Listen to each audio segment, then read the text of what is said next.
Olá a todos, sejam bem-vindos ao Circuito pela Democracia, promovido pelo Coletivo RJ Memória, Verdade, Justiça e Reparação, na sua modalidade virtual. Nós começaremos com o debate de hoje sobre tortura, memória e reparação sobre as ditaduras, Brasil e Argentina, com as nossas convidadas, Leneide Duarte Plon e Fabiana Rousseau. Esse debate de hoje se dá em torno do Dia Internacional da Luta contra a Tortura, né? E teremos aqui uma série de questões que as nossas convidadas nos exporão. Eu apresento, então, a Leneide Duarte Plon, que é jornalista e autora dos livros A Tortura como Arma de Guerra, da Argélia ao Brasil, e Um Homem Torturado nos Passos de Frei Tito de Alencar, em parceria com Clarice Meirelles. A Leneide é jornalista de Paris e correspondente à Carta Maior e à Carta Capital.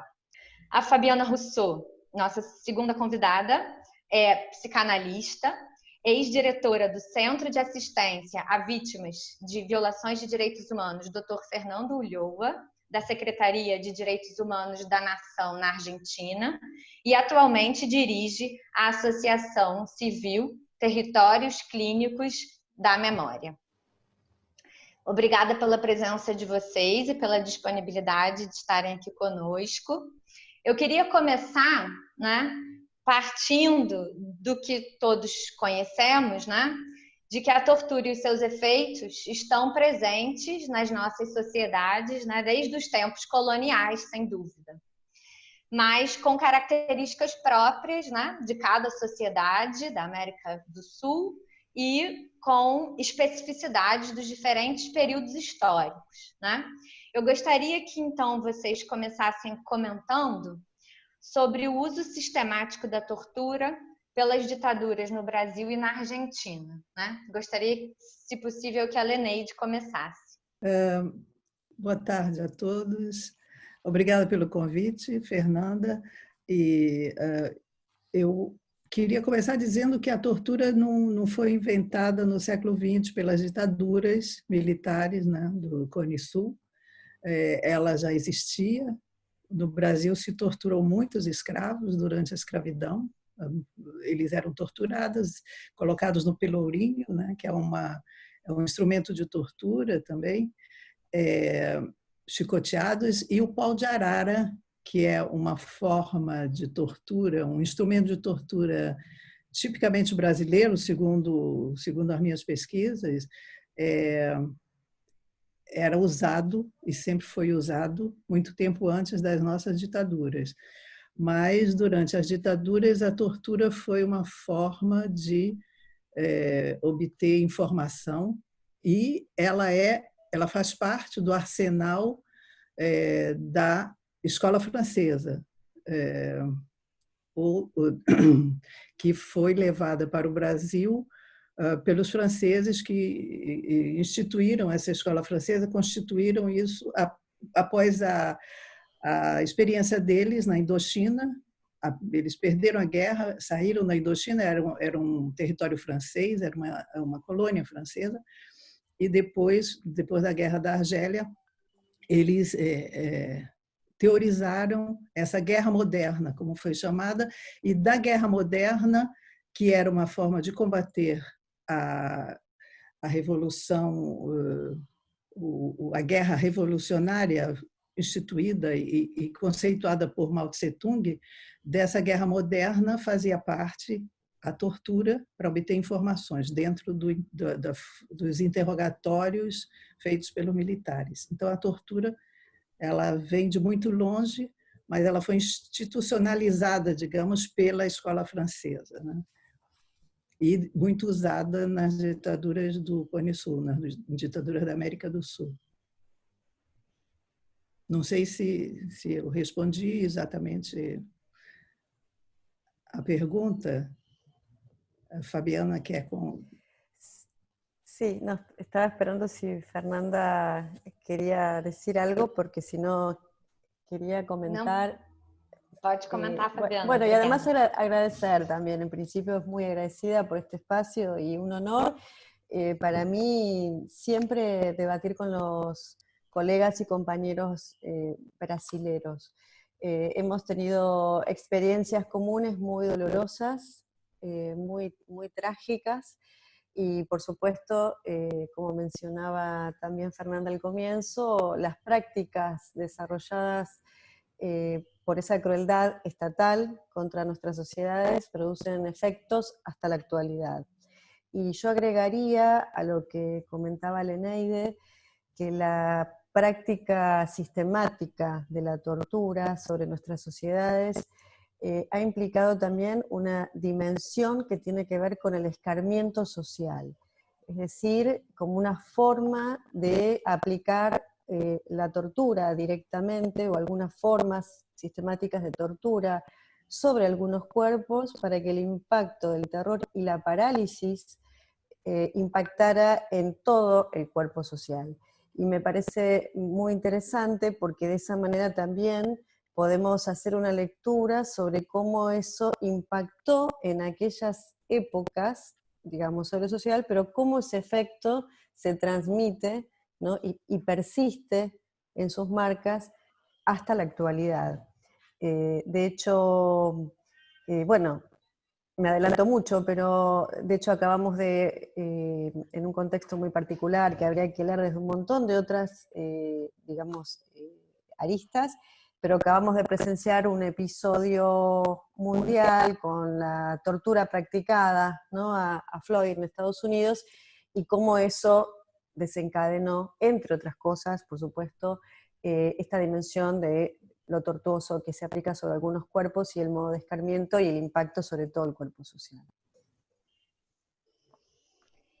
E para além, né, desse histórico e desses impactos, nos períodos das ditaduras, tanto no Brasil, né, quanto na Argentina, houve um uso sistemático, né, como uma política de Estado, como muitos autores e autoras costumam dizer. O que vocês poderiam comentar sobre essa sistematicidade, né, do uso da tortura e de outras violações, como o desaparecimento na Argentina, né, nesses períodos das ditaduras? Bueno, en principio no se podría separar el concepto de desaparición del concepto de tortura, porque la desaparición es uno de los modos de tortura para quien es desaparecido y para sus familiares, ¿sí?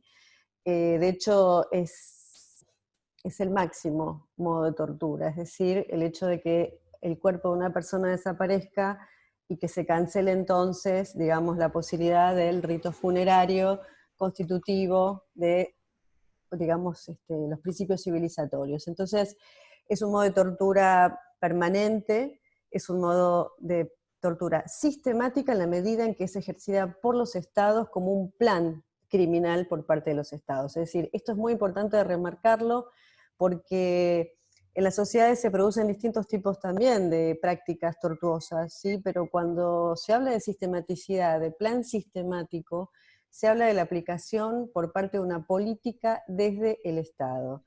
Y en ese sentido es fundamental discriminar también la idea de lo permanente que tienen estos crímenes y de lo sistemático que tienen estos crímenes. Porque la permanencia también puede leerse en términos jurídicos y en términos psicológicos, es decir, en términos de las marcas o las consecuencias que este tipo de prácticas tortuosas tienen, digamos, para los sobrevivientes de las torturas y para los familiares de las personas torturadas o desaparecidas. Entonces me parece interesante. En términos jurídicos, esa permanencia, ese modo, digamos, sin fin que tiene esa práctica de tortura, sobre todo referido a la desaparición de una persona, también tiene consecuencias jurídicas en los modos de juzgamiento, etc. Es decir, me parece que es interesante marcar ambas cuestiones, la permanencia de ese crimen y la sistematicidad por parte del Estado.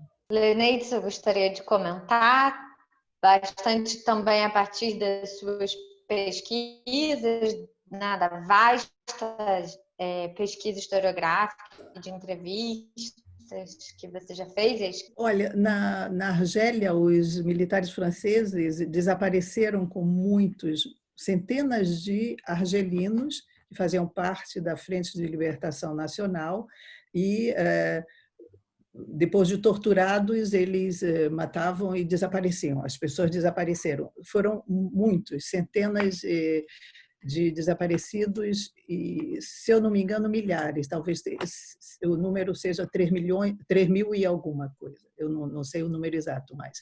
Mas entre os desaparecidos da Guerra da Argélia existia apenas um francês. Houve apenas um francês. E esse francês foi um caso emblemático. Ele ficou muito conhecido. Chamava-se Maurice Audin, ele pertenceu ao Partido Comunista Argelino e ele era militante da independência argelina, logo anticolonialista. Apesar de ser francês, ele militava do lado dos anticolonialistas argelinos. E ele desapareceu. Ele foi preso, torturado e desapareceu. O corpo dele nunca foi encontrado até hoje. A viúva dele e intelectuais franceses fundaram um comitê Maurice Audin, que de 1957, do ano em que ele desapareceu, até o ano passado, só pedia uma coisa ao governo francês, que o governo francês reconhecesse o desaparecimento de Maurice Audin como responsabilidade do Estado francês, porque ele foi preso e desapareceu nas dependências do exército francês na Argélia.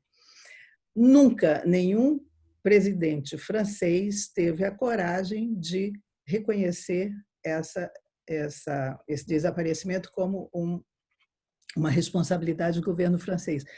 Surpreendentemente, o presidente Macron, no ano passado, restabeleceu essa verdade que todo mundo sabia, porque os militares criaram uma fábula, uma versão de que ele teria sumido, desaparecido, sequestrado de um quartel para outro, de um centro de tortura, no caso, para outro, sequestrado pelos revolucionários. Essa versão, obviamente, nunca foi levada a sério e se tinha prova de que ele morreu sob tortura.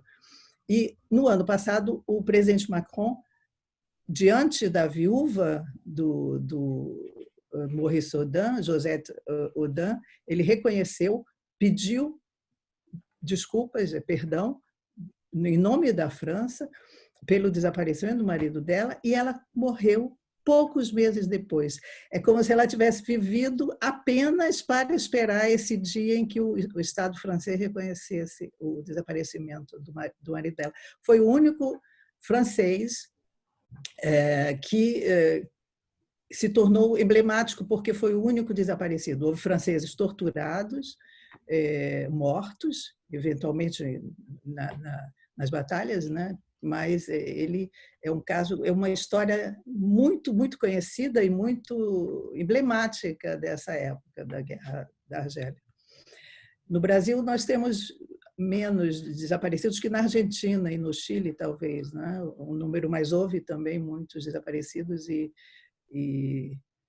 se eu não me engano, são 400 e poucos que estão relatados no relatório da Comissão da Verdade.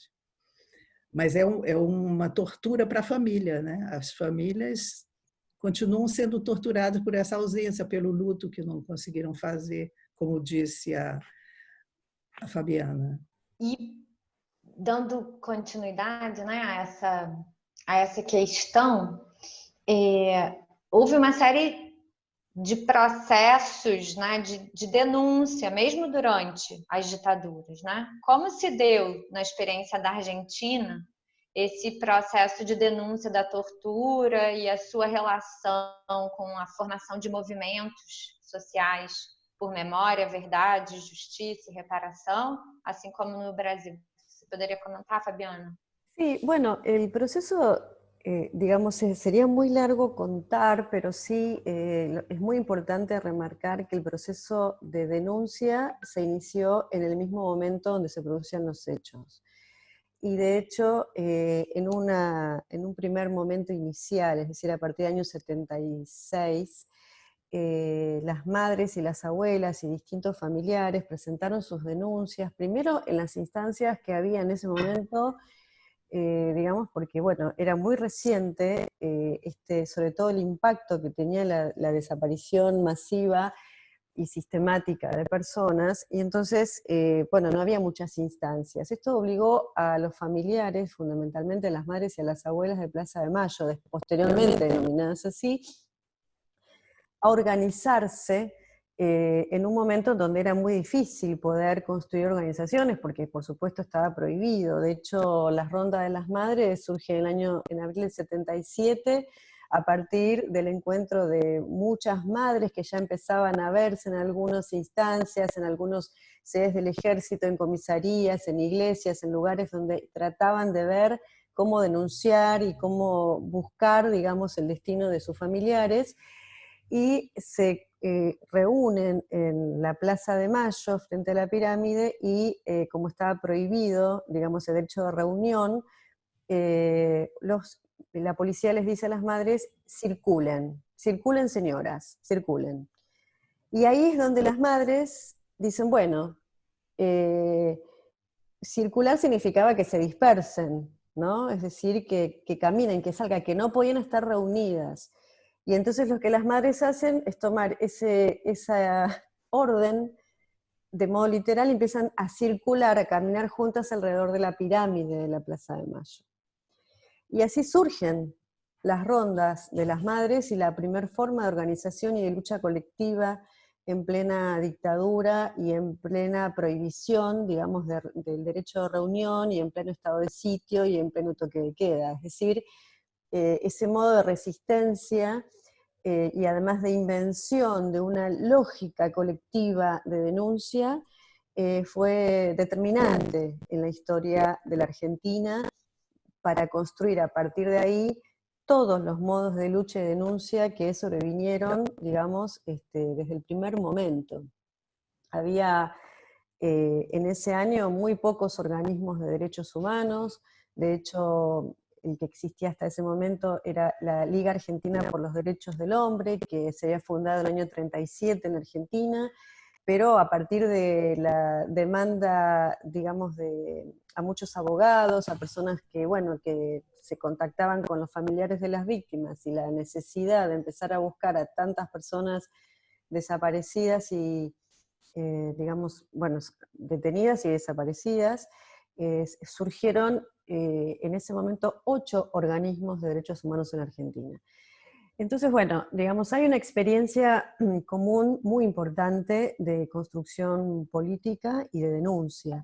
Y bueno, y eso continuó, después podemos hacer todo un derrotero, no tenemos tiempo, pero digamos sí, quizás saber que hubo todo un derrotero también de instancias testimoniales, es decir, que esas denuncias constituyeron los primeros modos de testimonios que se fueron construyendo, digamos, tanto en esos organismos de derechos humanos como en las denuncias internacionales que se empezaron a hacer también muy inmediatamente. Y bueno, a partir de allí toda una construcción de una lógica de políticas en torno a la lucha por, digamos, por conocer el destino final de los desaparecidos y por denunciar lo que ocurría en la Argentina, que termina luego en el proceso de los juicios, que bueno, esto es otro capítulo, ¿no? Leneide? Eu queria só acrescentar que a esposa, né, a viúva do Maurice Audin, deu uma entrevista, longa entrevista, para o meu livro, A Tortura como Arma de Guerra. A primeira vez que eu a encontrei foi numa reunião do Comitê Audin. Era um comitê importante formado por intelectuais que esperavam e cobravam sempre de todos os presidentes esse reconhecimento. E ela me disse, não, eu não vou lhe dar entrevista. A senhora fez uma entrevista com o general Ossarrés, que é o torturador mais importante, mais conhecido da Guerra da Argélia, e assumido, que já tinha escrito livros assumindo a história, contando a história nos detalhes, e assumiu totalmente. Eu não quero falar com a senhora porque a senhora foi ouvir. Aí eu tive de contar a história do livro Um Homem Torturado, e dizer a ela que meu interesse pelo general Ossarrez não era para defendê-lo, ao contrário, era para levantar a história da tortura, da colaboração dos militares franceses da Guerra da Argélia, com a experiência deles da Guerra da Argélia e da Indochina, e poder mostrar a influência da escola francesa, ou doutrina francesa, como se chama também, no Brasil, na Argentina, onde desapareceram 2 freiras francesas durante a ditadura, e havia os torturadores, alguns da Argélia lá, franceses. E mostrei a ela, aí ela entendeu qual era o sentido do meu trabalho, me recebeu em casa, me deu uma entrevista longa, muito boa, excelente. Ficamos, inclusive, em contato. Depois tomamos chá juntas várias vezes e tal. E para mim foi uma notícia assim fabulosa, como foi para a França. Para a França foi importantíssimo o presidente Macron. Quando eu li isso nos jornais, eu disse que maravilha. Eu escrevi um e-mail dizendo a minha felicidade para ela e para a filha dela, com quem eu tinha também, quem eu tinha encontrado, de esse pesadelo dela ter finalmente acabado. Quase 60 anos depois, de 57, 60 anos depois, mais de 60 anos depois, e assim, coincidentemente, mas que não é uma coincidência, ela conseguiu repousar e conseguiu realmente dizer adeus à vida, quer dizer, disse a minha missão está cumprida, e morreu poucos meses depois. É uma história muito bonita, a história de Maurice Audin é trágica, mas a história da luta da mulher dele, da viúva, é belíssima. Uma mulher em busca da verdade, e ela conseguiu a verdade e ela pôde ir em paz, né? Quer É uma dizer, história emblemática da Guerra da Argélia e da história francesa também. Quer dizer, em diferentes experiências, né, frente a essa violência brutal do Estado, a luta de familiares e de sobreviventes, né, que passaram diretamente por essas situações, é o que fica, né? Assim, nas diferentes experiências, o que a gente vê é que essa luta ela é fundamental para que se tenha conhecimento sobre o que aconteceu, né? E Exatamente. Sobre aqui o Brasil, Leneide, o que você poderia complementar? Olha, o Brasil é uma história muito trágica, porque os militares brasileiros nunca admitiram, né, a tortura como uma política de Estado. Eles sempre negaram, eles estão negando até hoje a tortura como uma política de Estado. E todos nós sabemos que ela fazia parte de um arsenal do Estado para combater, erradicar a guerrilha, erradicar qualquer resistência à ditadura. E uma prova de que eles nunca assumiram e que até hoje tentam negar foi que a historiadora e jornalista francesa Marie-Monique Robin, quando ela escreveu o livro dela, Escadron de la Mort, L'École Française, que é um livro fundador dessa história das ditaduras latino-americanas e da responsabilidade e do envolvimento dos militares franceses, da doutrina francesa nas ditaduras latino-americanas, quando ela tentou falar com os brasileiros, ouvir generais brasileiros e militares brasileiros, ela não conseguiu. Ela tem no livro dela, que é riquíssimo em documentos, entrevistas, informações que nem historiadores franceses conheciam. Tem entrevistas com militares, generais chilenos, generais argentinos e nenhum brasileiro. Quem fala e conta alguma coisa sobre a ditadura brasileira é o general Paul Ossarrez, que eu entrevistei para esse livro, A Tortura como Arma de Guerra, que era o responsável pela grande repressão na Argélia e pelos esquadrões da morte. Ele é quem dá informações sobre o Brasil para o livro da Marie-Monique Robin, porque ele foi adido militar no Brasil durante 3 anos. Mas eu disse, bom, então existe um livro a ser feito, tentei levantar e fiz a pesquisa nos arquivos do Exército, do Ministério da Defesa francesa, aqui em Paris, e através dos relatórios dos adidos militares franceses, eu pude levantar uma grande parte, além do depoimento do general Assarès, que deu várias entrevistas sobre o assunto. Porque os militares brasileiros não falam sobre o assunto. Para eles é um tabu. É um tabu, eles querem que fique em silêncio, porque eles negociaram a anistia em troca do silêncio e da amnésia total. É um memoricídio que eles fizeram, negociaram a anistia através eles dariam anistia, como eles acham que foi um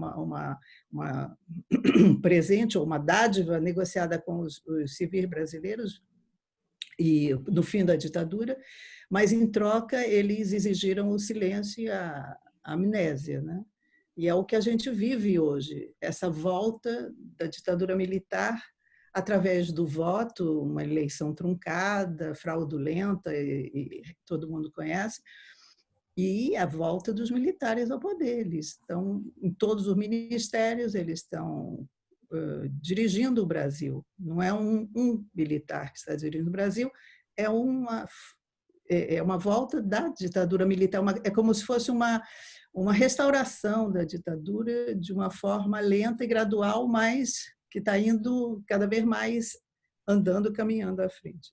É assim que eu vejo, e talvez alguns historiadores também vejam. Yo quisiera hacer una acotación a algunas cosas que comentaba Leneidi, porque entre otras cosas, entre otros trabajos que realicé, digamos, en América Latina, en particular el año 2015 tuve la suerte de ser articuladora nacional del programa Clínicas del Testimonio de la Comisión de Amnistía de Brasil, y en esa oportunidad, si yo mal no recuerdo, todavía estaba en funcionamiento la Comisión Nacional de la Verdad y estaba en pleno proceso, digamos, de reconstrucción de los datos y recopilación de pruebas testimoniales. Recuerdo que en ese momento habían surgido, me pareció muy interesante, una enorme cantidad de comisiones locales de la verdad, es decir, comisiones universitarias de la verdad, comisiones digamos, municipales de la verdad, comisiones incluso sindicales, en distintas organizaciones, y esto se anuda, me parece interesante, porque cuando anteriormente Leneidi hablaba de la cantidad, digamos, de la cifra de desaparecidos en Brasil, y con lo que acaba de mencionar respecto de los modos en donde se puede reconstruir la verdad de estas historias. Por un lado están los actos estatales, que son fundamentales y que, como bien mencionabas, en relación al caso francés, que el Estado asuma la responsabilidad de esos crímenes y pida perdón en nombre del Estado, tal como ocurrió también en la Argentina el 24 de marzo del 2004, en aquel importantísimo acto donde el presidente Néstor Kirchner en la Escuela de Mecánica de la Armada pide perdón en nombre del Estado, y ahí se construye un mojón que instaura una nueva política, un nuevo terreno ético en la Argentina, y de ahí surgen una cantidad entonces de procesos en torno a la memoria y la responsabilización del Estado sobre esos crímenes. En el caso de Brasil, producto también de una cantidad de otras problemáticas muy serias, como que no estaban escritos los crímenes, digamos, que cometían desde el Estado, y entonces hay una cantidad enorme de personas desaparecidas que no están ni siquiera registradas, esas desapariciones ni esos asesinatos, y que por supuesto Brasil, digamos, podemos decir que formalmente y de lo que está escrito en la historia brasilera son 400 y pico de personas, pero los desaparecidos en Brasil son muchísimos más, como también son muchísimos más en la Argentina, digamos, sí, ¿no? Pero que sí me parece interesante que ese problema, que no es un problema de la cifra, pero sí es un problema de la dimensión y de cómo entendemos nosotros retroactivamente lo que sucedió y la magnitud de esos crímenes, se puso en marcha a partir de que la Comisión Nacional de la Verdad se instaura desde el Estado, pero provoca, lo que me parece a mí más interesante todavía, toda esta multiplicación de más de 100 comisiones de la verdad en distintas instancias que empezaron a investigar y a indagar sobre qué había sucedido con los desaparecidos de cada uno de esos lugares. Y por supuesto que no solamente se acrecienta el número y las historias de desapariciones y de violaciones de derechos humanos, sino que se instaura una forma de organización también colectiva sobre lo que ocurrió en cada lugar. Es decir, cada institución empezó a tener una especie de conciencia de que ahí habían ocurrido muchas cosas donde parecía que no había ocurrido nada, ¿no? Entonces me parece interesante cómo todos estos actos estatales provocan, más allá de lo que formalmente se instaura, el efecto de destaponar, destrabar, descoagular, podríamos decir, todo aquello que quedó silenciado, obturado, que parecía que no solo el Estado, sino también la propia sociedad ponía bajo la alfombra, y que entonces empiezan a emerger esos relatos, esas historias. Muy cortito, por esos años tuve la oportunidad de acompañar y formar parte de algunas comitivas de las caravanas de la Comisión de Amnistía, como parte del programa Clínicas del Testimonio, que acompañábamos algunas de esas caravanas, y verdaderamente tuve la oportunidad de ver la importancia que se construía sobre los bordes de esas políticas estatales, digamos, una vez que pasaba el Estado por ahí. Es decir, si la caravana pasaba por un lugar y las personas que habían sido víctimas podrían dar su testimonio frente a la sociedad por primera vez, después de 50 años, lo que quedaba en el tejido social que se reconstruía en ese lugar, una vez que el Estado se retiraba, era muy interesante. Entonces me parece que es importante poner, como mencionábamos al comienzo, estos fueron crímenes sistemáticos por parte del Estado.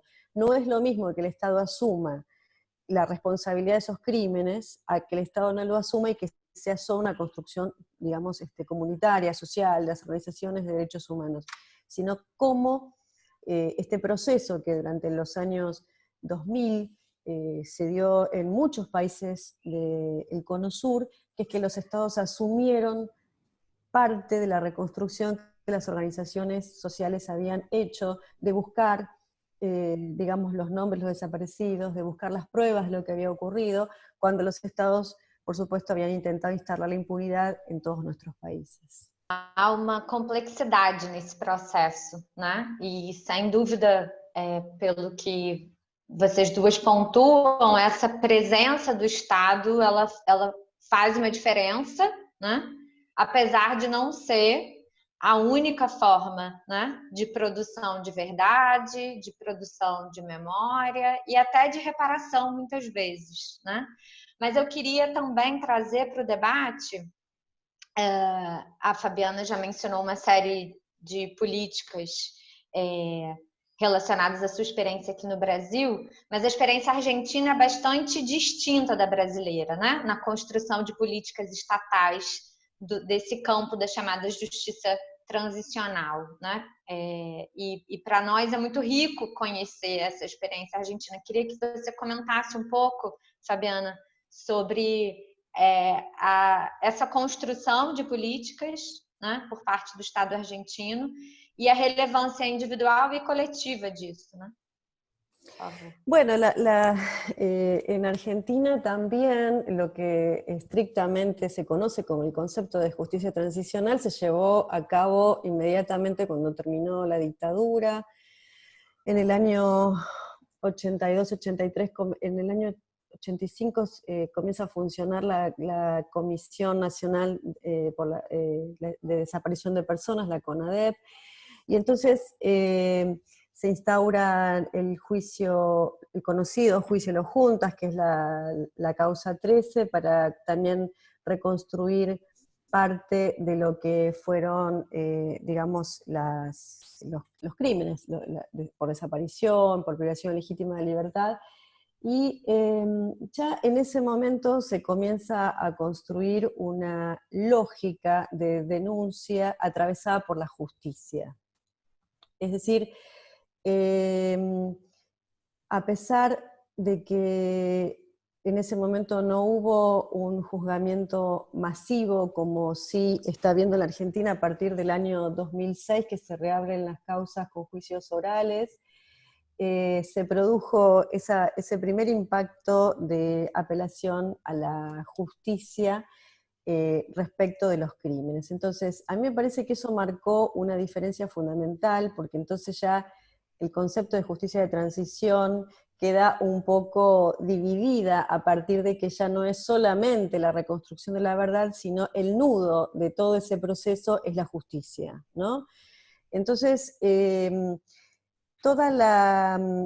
el momento en que se cancelaron las vías de justicia en Argentina, que fue fundamentalmente a partir del menemato, digamos, del gobierno de Menem, pero que simultáneamente surgen las primeras leyes de reparación económica a las víctimas, y que fue interpretado de alguna manera por las propias víctimas como digamos, reparación económica a cambio de justicia, porque simultáneamente se abrían estas vías y se cerraban todas las otras, y se instauraba incluso y legalizaba la impunidad en la Argentina, con las leyes de obediencia de vida, punto final, los decretos de indulto.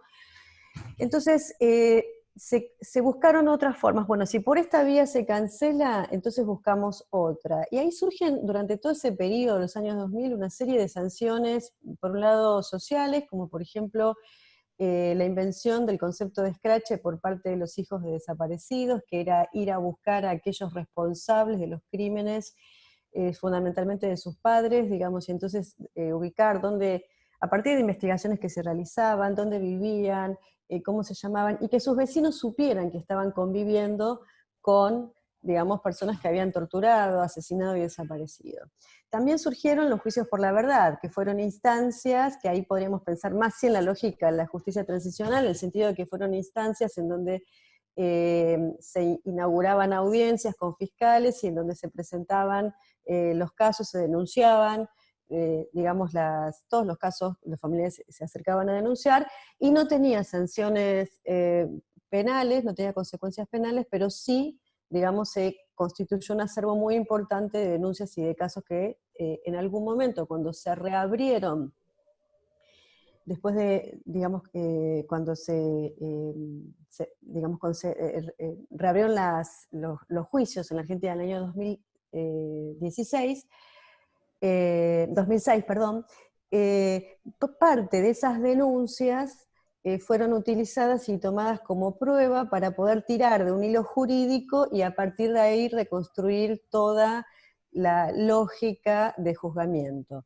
Entonces, hay toda una trazabilidad que podemos hacer entre los modos en que se fueron articulando las distintas formas de luchas sociales, las estatales, pero cada una de ellas fue dejando su marca, y entonces me parece que lo interesante del proceso argentino es cómo se fue retomando la marca que quedó del proceso anterior. También durante la cancelación de la justicia, muchos sobrevivientes y familiares hicieron denuncias en el exterior, incluso hubo juicios en ausencia, en Francia, en Italia. Es decir, que eso permitió juzgar la responsabilidad de los criminales de Estado en la Argentina, aunque sea, digamos, bajo la figura del juzgamiento en ausencia. Entonces, me parece que nunca se desistió de esa lucha, de la reconstrucción simultánea de la memoria y la verdad, en la medida en que eso se anudara con la justicia. Y siempre que se permitió el reanudamiento con la justicia ordenó, reordenó, anudó todo ese proceso. Incluso en la última etapa, cuando podríamos decir que es a partir de que se reabren los juicios, el concepto de reparación para las víctimas también cobró otra significación. Ya no era la indemnización económica, ya no era cobrar ese dinero a cambio de, digamos, la verdad o a cambio de la justicia, sino que era a partir de la justicia inscribir en una serie simbólica una nueva dimensión de ese dinero como el modo en que los estados asumen la responsabilidad de sus actos criminales. É uma coisa muito difícil de aceitar que o Brasil, entre os 3 países que mais sofreram com ditaduras militares violentas, seja o único que não puniu, não conseguiu levar ao banco dos réus os responsáveis, né, os agentes de Estado responsáveis por tortura, por desaparecimentos. A impressão que nós temos é que os militares brasileiros são mais reativos, são mais fazem uma espécie de resistência absoluta a qualquer tipo de tentativa. Inclusive, a ditadura tendo terminado em 1985, é realmente impressionante que somente em 2012 a Comissão Nacional da Verdade possa ter começado a trabalhar, porque houve muita pressão dos militares quando os presidentes tentaram trabalhar essa memória, a verdade, a memória, a justiça. Eu li, e não saberia dizer exatamente qual o ministro militar, mas eu li que o nome da Comissão da Verdade do Brasil seria Comissão Nacional da Verdade, Memória e Justiça. E a palavra justiça não pôde constar no nome oficial por pressões dos militares, porque justiça vem depois de se levantar os crimes, toda a história dos desaparecidos, dos torturados. A justiça vem depois e é preciso ser feita. E houve muita pressão para que o nome justiça saísse da Comissão da Verdade, do título da comissão. Ela pôde fazer um trabalho extraordinário, a Comissão Nacional da Verdade fez um relatório que foi entregue em dezembro de 2014 à presidente Dilma, e depois disso não foi possível fazer muita coisa em termos de justiça, para que os torturadores e os responsáveis por desaparecimentos, que são crimes contra a humanidade e que são considerados crimes imprescritíveis, segundo o direito internacional. E no Brasil eles são protegidos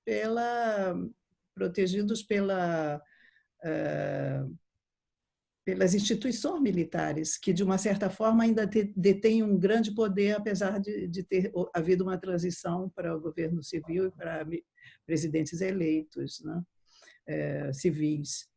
Agora, com essa restauração do poder militar, fica mais difícil qualquer tipo de trabalho de memória e de justiça no Brasil, na minha opinião.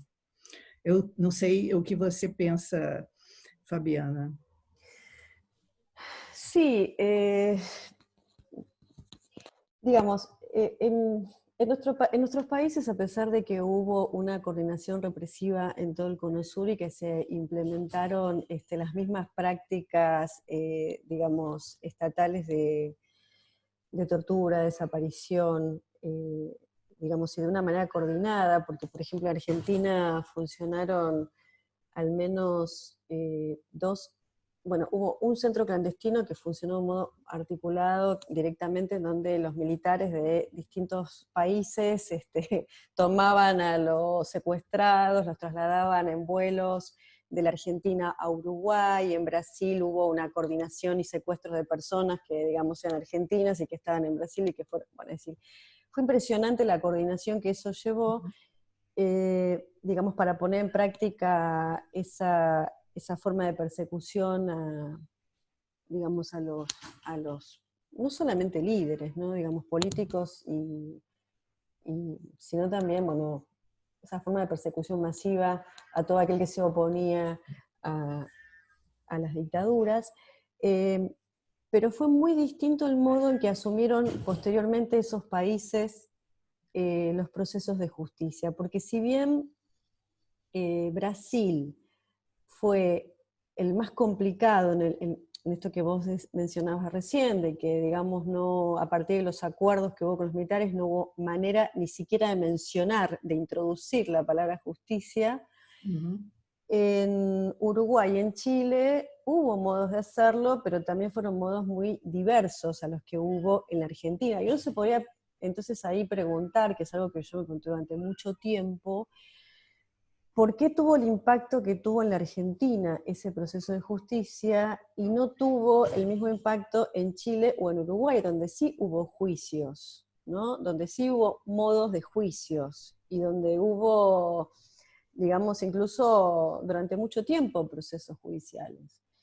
Y yo creo que una de las formas de leer ese impacto es pensar primero en el modo, como mencionaba anteriormente, en que se articuló de verdad todos los elementos probatorios para los juicios con consecuencias penales tomados de la investigación sistemática y permanente que habían hecho los organismos de derechos humanos y los familiares para ir reconstruyendo todo lo que el Estado intentó ocultar y todo lo que el Estado intentó no escribir de esos crímenes, ¿no?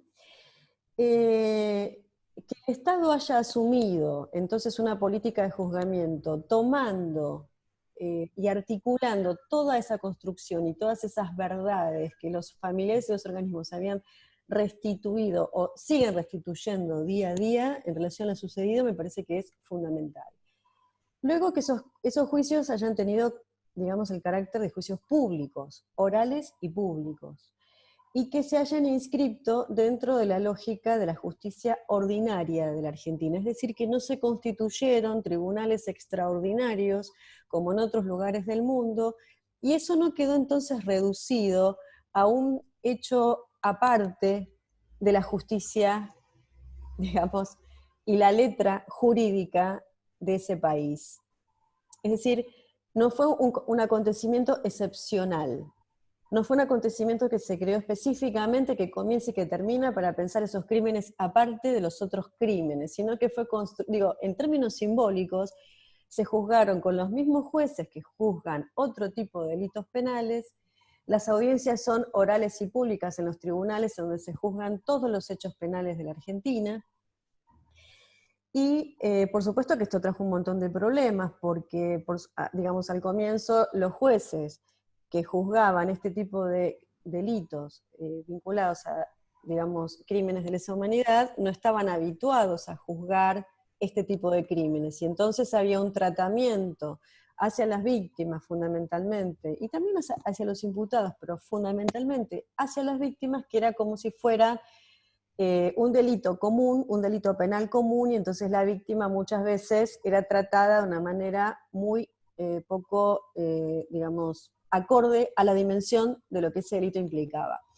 Me parece que el hecho de que los jueces que participaron de este tipo de juzgamiento estén insertos dentro de esa estructura judicial implicó que muchos de ellos fueron tocados por esa experiencia y estuvieron muchos años sentados, escuchando. Hubo megacausas acá en Argentina que llevaron, por ejemplo, un juicio 3 años y medio, y ese tribunal entonces fue quien se sentó todos los días a escuchar durante muchas horas y durante muchos años a las miles y miles de víctimas que habían pasado por un centro clandestino. Es decir, esto provoca entonces algunas consecuencias también sobre el propio, digamos, sistema judicial. A mí me parece que estos pequeños detalles hicieron la diferencia en cuanto al impacto simbólico que tuvo en la Argentina y el que tuvo en otros países donde sí se juzgó de otro modo, ¿no? É muito interessante.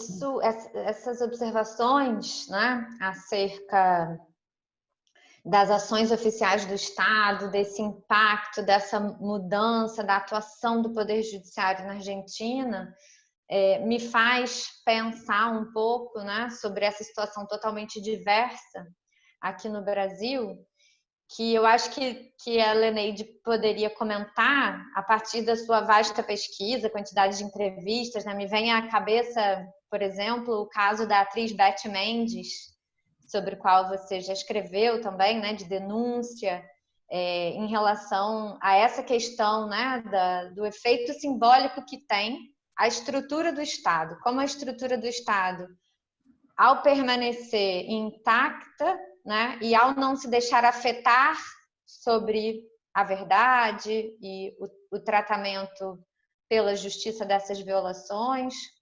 Como tem uma série de questões aí, né? Leneide. A impressão que eu tenho, que a gente pode ter, é que no Brasil existe uma determinação dos militares de não serem julgados. Eles fizeram uma anistia que os protege, obviamente.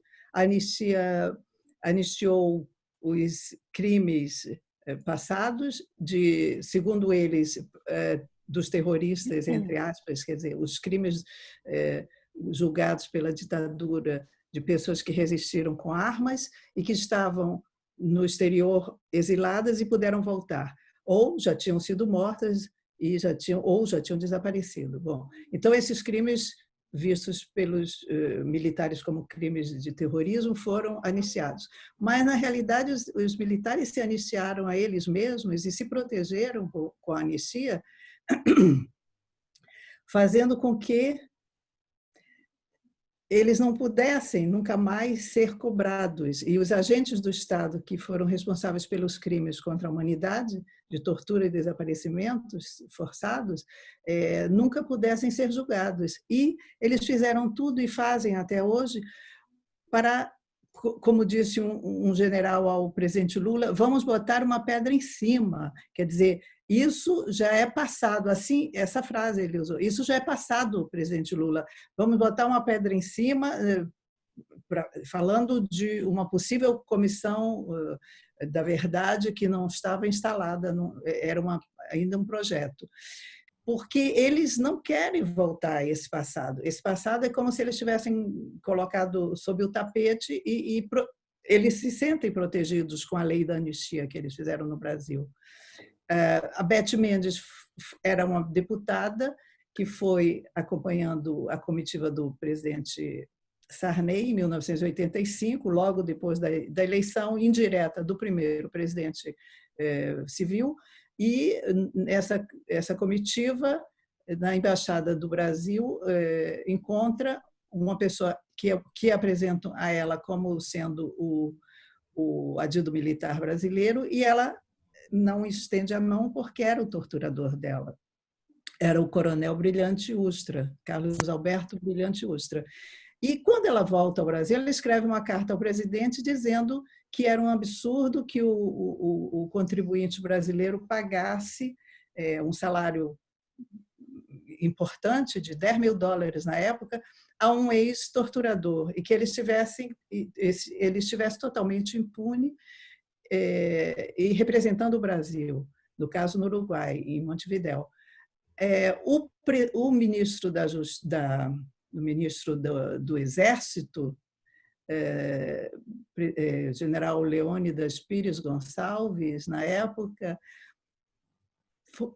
fez uma nota dizendo que não aceitaria nenhum tipo de cobrança, que a lei da anistia estava feita e que qualquer movimento ou denúncia era revanchismo.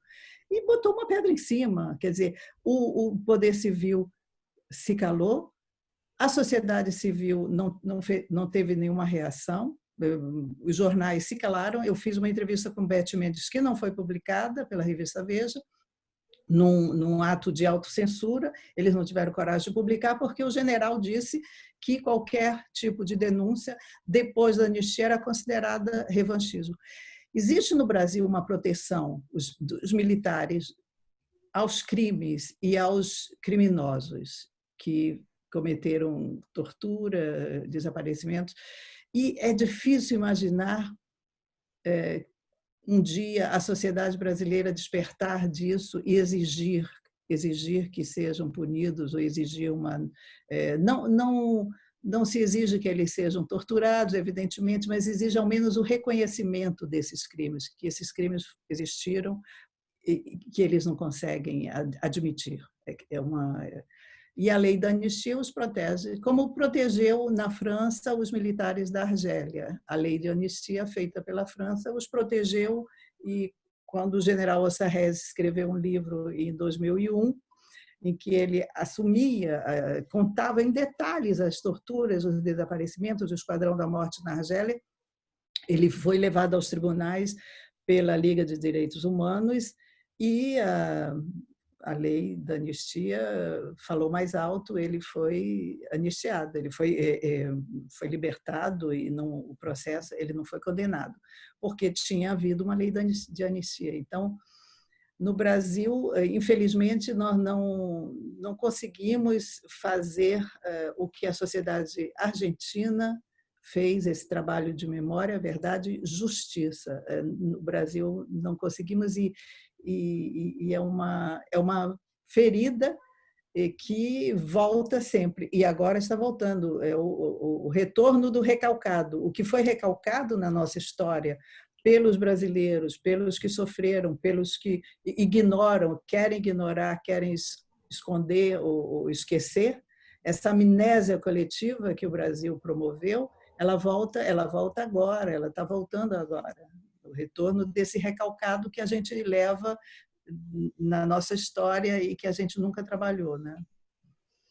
Que é lamentável o que a gente está vivendo atualmente.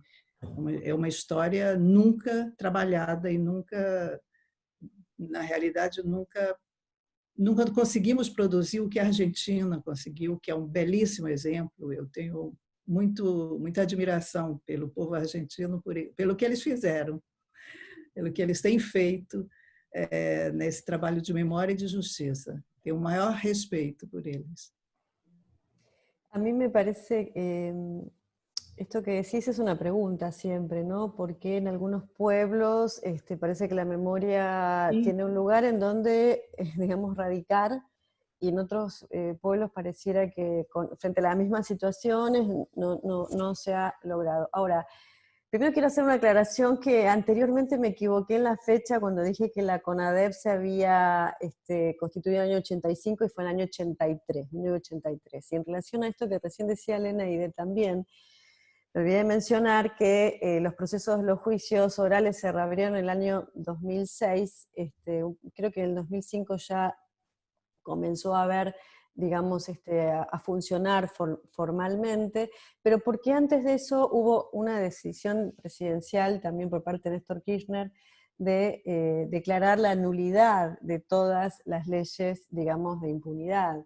Entonces las leyes de impunidad existían y el menemismo se había ido, se había retirado, dejando toda esa batería de leyes de impunidad, pero se declararon nulas esas leyes, y eso es una decisión digamos, de una política estatal muy fuerte, muy determinante, porque sin la declaración de nulidad no se podrían haber reabierto las causas penales. Ahora, es verdad que a mí me parece que en todo caso, para el pueblo argentino que ha hecho de la búsqueda de esta verdad, sobre todo por la constitución de los organismos de derechos humanos, porque tampoco podemos decir que todo el pueblo argentino se ha obsesionado con buscar la verdad, porque esto no es así. Hubo, digamos, muchos sectores y muy amplios en donde también han intentado tener, digamos, una política del olvido, y además hemos atravesado por muchos años de gobiernos neoliberales que han instaurado y profundizado esas políticas del olvido, pero sin embargo siempre hubo un resquicio y una insistencia de memoria. Una insistencia muy fuerte en la memoria, algo que en algunas teorizaciones con los colegas en la asociación civil que actualmente dirijo, lo hemos denominado deseo de memoria. Y eso me parece que hace al empuje que eso tiene cuando hay una oportunidad política de que un gobierno con un sesgo popular asume, ¿no es cierto?, digamos, la gobernabilidad de este país, y que no puede pasar por alto este tema, como me parece que ocurrió durante los años del kirchnerismo en la Argentina, que ese proceso también estuvo impulsado, y cuando hablamos de la articulación entre el Estado, las políticas de Estado y los organismos, las organizaciones sociales, tenía que ver con que ningún Estado que pretendiera seriamente asumir una política de memoria y que pretendiera asumir una política que escuchara cuál era el reclamo popular en relación a los problemas de la memoria, para pensar los problemas actuales también de las violaciones de derechos humanos, no podía, digamos, pasar por alto toda esa construcción social. Entonces me parece que esto es fundamental porque también habla mucho de que cuando pensamos el problema que tanto nos duele, ¿no? En relación a Brasil, y bueno, por supuesto lo que ocurre hoy, que directamente es del orden de lo inefable, es una interpelación también a lo que se hizo desde el Estado y a lo que se hizo desde las organizaciones, es decir, desde la insistencia, desde la búsqueda, es decir, a mí por eso me pareció muy impactante, y lo mencionaba anteriormente, cuando a partir del significante Comisión Nacional de la Verdad, 50 años después se impone y se replica ese significante en todos los estamentos sociales, o en muchos, por lo menos, ¿no? Es decir, me parece que hay algo ahí como, también lo podemos pensar en Chile. En Chile, cuando ocurrieron los sucesos del año pasado, de octubre del 2019, esos 3 meses que duró esa especie de batalla campal en la calle, en donde retornaban significantes que parecían absolutamente, digamos, adormecidos, donde parecía que la sociedad chilena había hecho de cuenta que eso no existía. Bueno, más claro que, digamos, que el significante que allí se impuso, que fue Chile despertó, y ahí retornaba incluso, digamos, como que hacían un link, una asociación con lo que había ocurrido durante toda la represión pinochetista en Chile, y muchos de los nietos de esos, o hijos o nietos de esos militantes, o personas asesinadas o desaparecidas durante el pinochetismo, salieron a las calles y de alguna manera ellos mismos hacían alusión a eso, creo que incluso bajo una consigna que era somos los hijos y los nietos de los que no pudieron matar, es decir, como que retornaba aquello. Bueno, ¿qué pasó en el medio, no? De decir, ¿cómo se puede dormir un país después de semejante genocidio? Es decir, entonces estas cuestiones son las que me parecen interesantes de pensar a la hora de incluso analizar cuáles fueron esos procesos, las diferencias de esos procesos, cómo se inscribieron esos procesos, cómo en Uruguay, por ejemplo, la figura del desaparecido no tuvo un impacto muy particular, es decir, se hablan en todo caso, también en Chile, ¿no? Y en Brasil en otra medida, pero se hablan de otras figuras, de avasallamientos de derechos, como cesanteados, torturados, presos, exiliados, pero la figura de la desaparición no ha tenido el peso, digamos, que ha tenido en la Argentina, donde se constituyó a partir de esa figura, y el impacto que eso tuvo, por supuesto, todo un campo en torno a la figura de la desaparición, en torno al agujero que provocó la desaparición, todo un campo de lucha política, ¿no? Eu penso, a partir desses comentários e exposições de vocês, já no fato de que no Brasil, além dos militares, a gente tem o Supremo Tribunal Federal ratificando, né, essa proteção por meio da interpretação da lei de anistia, e também sobre essa questão, né, do significante Comissão Nacional da Verdade, é interessante notar, ou comissões de verdade, é interessante notar como há uma recepção por parte de outros movimentos também. Então, por exemplo, nós temos na Ordem dos Advogados do Brasil a instauração de uma Comissão da Verdade da Escravidão, né?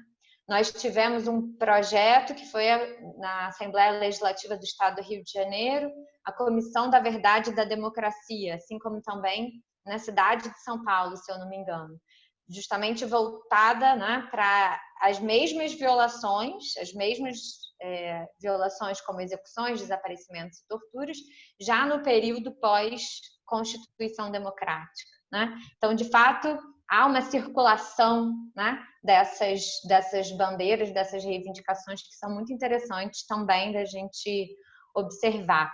Gostaria, então, de ouvir da Fabiana sobre a questão da política de reparação, né?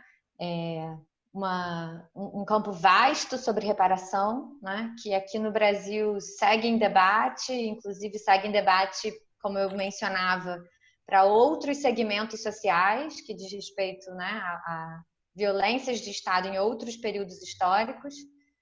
E queria ouvir um pouco da Fabiana sobre isso, por favor. Bueno, algunas cosas mencioné ya anteriormente en relación a la importancia o al cambio de estatuto que tuvo el concepto de reparación en la Argentina en base a los crímenes de lesa humanidad, ¿no? Porque yo me estoy dirigiendo, y es importante remarcar esto, me estoy dirigiendo siempre a este campo de intervención de delitos de lesa humanidad. Hay otras formas, digamos, otras reparaciones a otro tipo de crímenes, y estoy refiriéndome a lo que hace el proceso, digamos, vinculado a la reparación durante los crímenes cometidos en el terrorismo de Estado en Argentina. Y cuando yo hacía mención a ese cambio de estatuto que cobra a partir de que la justicia pasa a ocupar ese nudo central desde el cual se reorganiza todo el campo de reparación y deja de ser exclusivamente un problema de traducción económica del daño o de indemnización, ¿no? Y pasa a tener un estatuto simbólico conforme también a cómo se fue modificando el concepto de reparación al interior mismo de las organizaciones internacionales, es decir, al interior del, digamos, el derecho internacional de los derechos humanos, de la Corte Interamericana, de las comisiones, de la Comisión Interamericana, es decir, a partir de que también ese concepto comienza a tener un, digamos, un vasto y complejo universo de medidas que se toman para que la reparación sea efectiva. Nosotros en la Argentina hicimos mucho hincapié, sobre todo en el centro de asistencia que yo dirigí al interior de la Secretaría de Derechos Humanos, que depende del Ministerio de Justicia, es decir, que estaba en pleno territorio de la justicia la aplicación de medidas desde un centro de asistencia que se las tenía que arreglar también con la lógica estatal del Poder Ejecutivo, que es de donde depende el Ministerio de Justicia, Secretaría de Derechos Humanos, Centro de Asistencia. Así era como, digamos, el lugar donde estábamos nosotros. Y para pensar entonces cómo nosotros, cómo podíamos hacer para que las víctimas del terrorismo de Estado en Argentina no vivieran este proceso de la reparación económica como un hecho meramente monetario, que se pudiera establecer una manera en donde lo simbólico permitiera a las víctimas cobrar ese dinero sin que ese dinero se volviera, como alguna vez lo llamé, un dinero maldito, un dinero mal escrito, un dinero mal inscrito en la lógica de reparación y que no produjera finalmente todo el efecto contrario al de la reparación, es decir, que no pusiera a las víctimas contra la espalda y la pared en relación a esto que había quedado como marca en el menemismo, de que entonces si cobro el dinero renuncio a la justicia, renuncio a la verdad, renuncio a la búsqueda, y todo esto que somete a los familiares a un lugar tremendo, digamos, y verdaderamente muy angustioso, sobre todo cuando los estados se retiran de todas esas políticas, digamos, de justicia, y de algún modo el familiar queda solo frente a esto y tiene que decidir si cobra o no cobra, y eso no se inscribe en una cadena simbólica que le permita hacer de esto un acto de reparación verdaderamente. Entonces, frente a ese problema, lo que hicimos en el centro de asistencia es pensar esta dimensión que establecían también los tratados internacionales respecto del impacto simbólico y la reparación simbólica. Y entre todas las medidas de reparación simbólicas que existen, que va desde lo que mencionábamos en la charla, que los estados piden perdón, digamos, por asumiendo en ese acto la responsabilidad, digamos, de los crímenes cometidos, los modos de asistencia en salud, que es uno de los puntos más importantes también dentro de las medidas no pecuniarias de reparación simbólica, que los estados puedan asumir a través de sus organizaciones sanitarias un modo de rehabilitación, recuperación, de alojar lo que le sucede a los familiares y a los sobrevivientes, pensado fundamentalmente a partir de algunos digamos, algunas herramientas que hay, como el protocolo de Estambul, que es el protocolo consensuado para evaluar específicamente las consecuencias de la tortura, tanto físicas como psíquicas. Y nosotros utilizamos todos esos elementos y pensamos siempre que había como algo que se salía aún así de todo lo que estaba escrito y todo lo que estaba sistematizado o de alguna manera convertido en una especie de nosología, es decir, que también el protocolo de Estambul, a pesar de ser la herramienta más interesante, que contempla la especificidad de los efectos de la tortura en todas sus dimensiones, tenía un aspecto que nosotros queríamos tomar y traducir a la política pública de reparaciones, que era que no a todos los sobrevivientes de la tortura le pasan las mismas cosas cuando asumen las consecuencias de lo vivido. Y que por más que sistematizáramos y por más que nosotros tuviéramos que traducir todo eso que aparecía en las entrevistas a un formulario del Ministerio de Justicia para que finalmente sea reconocido ese daño, tanto físico como psíquico, y se le pagara en consecuencia, queríamos introducir esa dimensión que se escapa a cualquier forma de sistematización o de nosología o de patología. Y queríamos no provocar como consecuencia, entonces queríamos ver cómo introducir de alguna manera eso que restaba de lo que estaba sistematizado en los protocolos. Y así, entonces lo que hicimos fue dar lugar a una forma de capacitar, de conversar, de transmitir nuestra experiencia a todos los agentes, los servicios públicos de salud, que iban a realizar esas entrevistas con los sobrevivientes y sus familiares, de manera que se pudiera introducir el hecho de que un sobreviviente que fue producto, digamos, de las marcas o las consecuencias que tiene en su cuerpo y el dolor que lleva también en su cuerpo, de él y de su familia, que también la familia pasó a formar parte de la figura de víctima también en las organizaciones internacionales, es decir, que no solamente es la persona directa que fue torturada, sino todo su grupo familiar como parte de esas víctimas, o de la unidad víctima. ¿Cómo podíamos hacer para que en la escucha de esas entrevistas no se convirtiera el psiquiatra o el psicólogo en un interrogador para que la víctima demuestre que fue torturada o demuestre todo el sufrimiento que padeció o las marcas que conlleva, sino que ese hecho ya de por sí fuera descartado, digamos, como una necesidad de evidencia. Es decir, no convertirnos nosotros en los jueces que teníamos que decir si había ocurrido o no habían ocurrido los hechos. Para eso estaba el Estado que investigaba, y que una vez que el Estado investigaba y, digamos, tenía los elementos probatorios para instituir a esa persona como víctima de terror de Estado, nosotros pudiéramos escuchar, ¿no?, con la mayor amplitud posible esas historias y tratar de traducir al discurso jurídico para que se pueda entonces llevar adelante todo el proceso de reparación, sin que ese proceso signifique la revictimización. Porque una de las cosas que a lo mejor yo le quería decir a Leneide, que se puede pensar como por qué en la Argentina esto tuvo otro estatuto, quizás una manera sea pensar que muchos estados instituyeron las oficinas de derechos humanos, los lugares donde se presentan las víctimas a llevar sus pruebas, las instancias incluso de declaraciones testimoniales, como lugares burocráticos del Estado, como oficinas donde se reciben denuncias, pero que no hay un modo serio y profundo de pensar qué le pasa a esa víctima cuando un día se levanta y tiene que ir, digamos, romper ese muro que significan las instituciones estatales para poder contar a un representante del Estado la intimidad y la gravedad de todo lo que ha vivido. ¿Quién es el que escucha? ¿Cómo se escucha? ¿Desde dónde se escucha? ¿Qué se hace con eso que se escucha?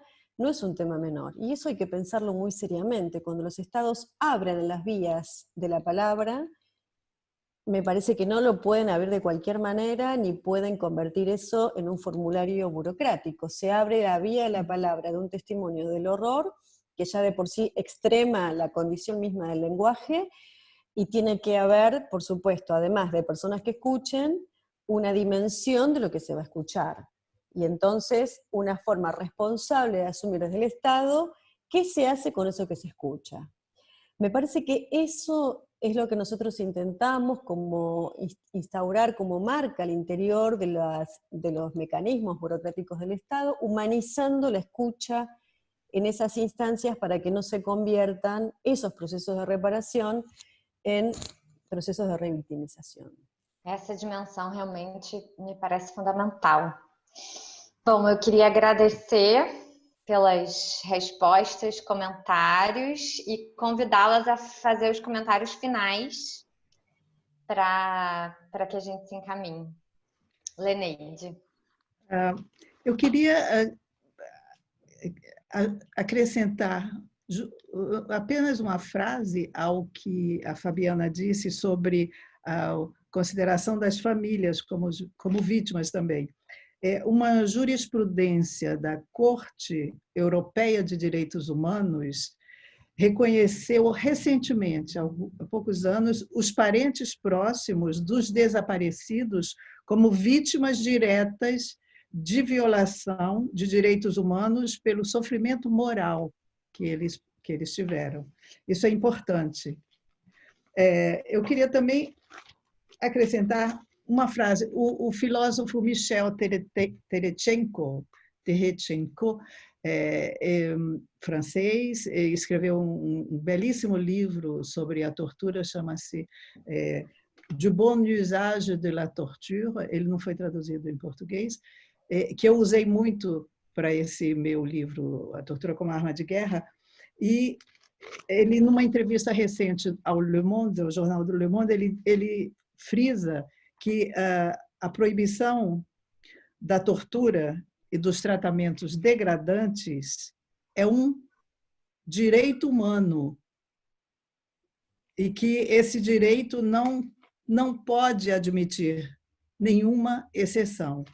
Mas, logo à frente, na mesma entrevista, ele dá um dado, ele dá uma informação que é chocante.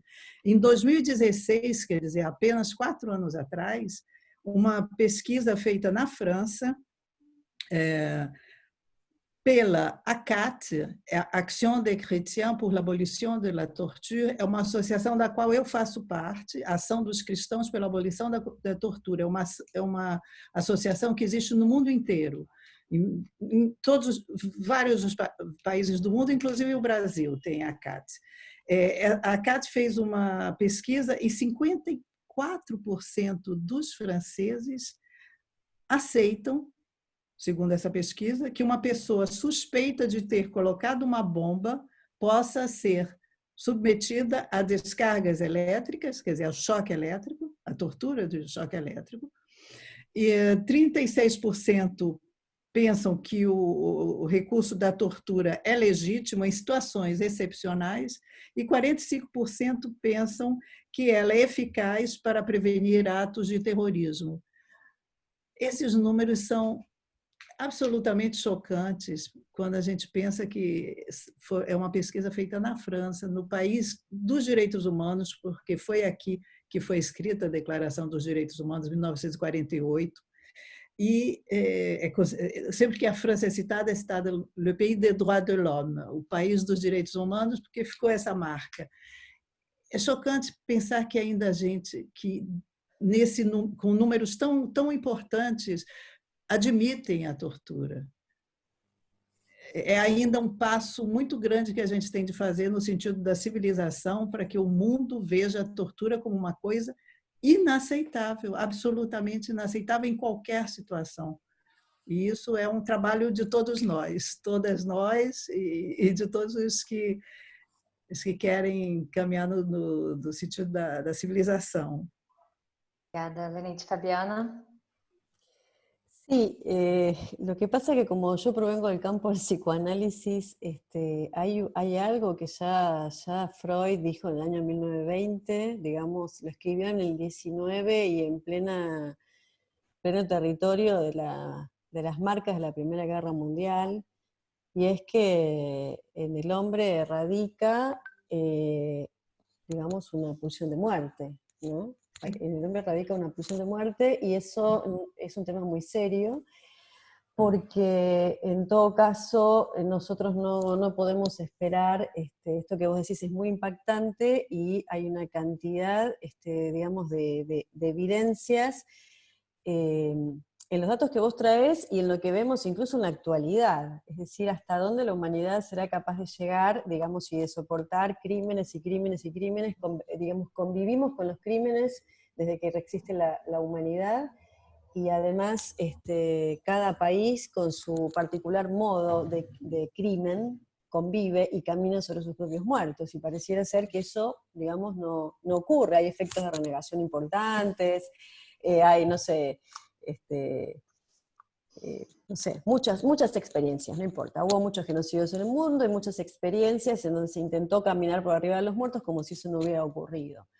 Entonces, en ese punto yo apelo siempre a la importancia que tiene el hecho de que la sociedad sí pueda exigir a los estados, que son los responsables de sancionar, digamos, la criminalidad de las torturas. Es verdad que son los estados los que también las practican, ¿no? Estamos hablando de ese enorme problema.